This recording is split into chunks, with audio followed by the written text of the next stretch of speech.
పశ్చిమాసియా పరిణామాల ప్రభావం అనేక దేశాలపై తీవ్రంగా పడనుంది. ఇందుకు భారత్ కూడా మినహాయింపు కాదు. ప్రధానంగా చమురు ధరలు భారీగా పెరగవచ్చు. అంతేకాదు ఆయా దేశాలకు చమురు సరఫరాలో కూడా ఆటంకాలు ఏర్పడే అవకాశాలున్నాయి. వీటన్నిటితో పాటు సామాన్య ప్రజల జీవన వ్యయం కూడా పెరిగే అవకాశాలున్నాయి.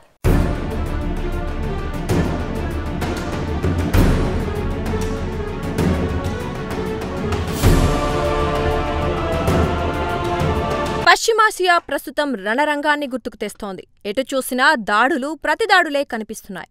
ఎవరి నోట విన్నా డ్రోన్లు, బాలిస్టిక్ క్షిపణుల ప్రస్తావనే వినిపిస్తోంది. అయితే ఘర్షణలు పడుతోంది ఇజ్రాయెల్, ఇరాన్ దేశాలు మాత్రమే. అయితే ఈ పరిణామాల ప్రభావం కేవలం పశ్చిమాసియాకే పరిమితం కాదు.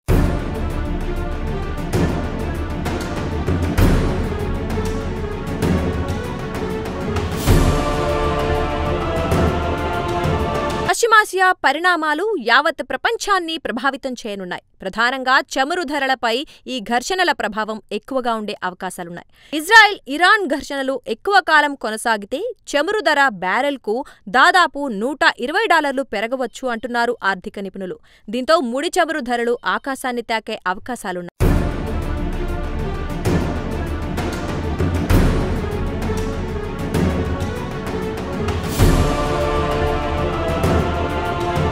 అంతర్జాతీయ మార్కెట్లో చమురు ధరలు పెరిగితే ఆ ప్రభావం భారత్పై తప్పకుండా పడుతుందంటున్నారు నిపుణులు. ప్రధానంగా రవాణా రంగంపై ఈ ప్రభావం ఉంటుంది. ఫలితంగా సామాన్య ప్రజల రవాణా ఖర్చులు పెరిగే అవకాశాలున్నాయి. అంతిమంగా ఇంటి ఖర్చులు పెరుగుతాయి.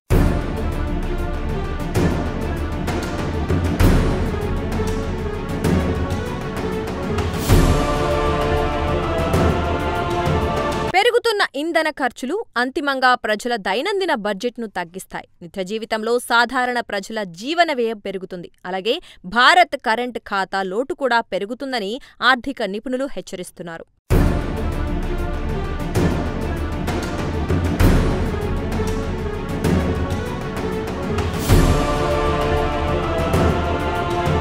వీటన్నిటికీ తోడుగా ప్రపంచ ఆర్థిక వ్యవస్థకు కేంద్రమైన హార్మూజ్ జలసంధిపై కూడా పశ్చిమాసియా పరిణామాల ప్రభావం ఉండే అవకాశాలున్నాయి. హార్మూజ్ జలసంధి ఒక కీలకమైన జలమార్గం. ఈ మార్గం ద్వారానే ప్రపంచంలోని సముద్ర మార్గ చమురులో 1/3 సరఫరా అవుతోంది. ఇక్కడ సమస్యలు ఎదురైతే చమురు ధరలు పెరగడంతో పాటు సరఫరాలోనూ అనేక సవాళ్లు ఎదురవుతాయి.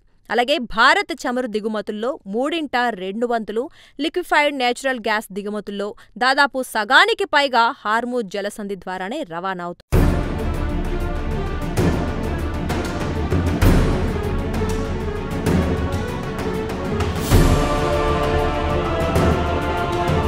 మొత్తం మీద పశ్చిమాసియా పరిణామాల ప్రభావం భారత్ సహా అనేక ప్రపంచ దేశాలపై ఉండటం ఖాయం.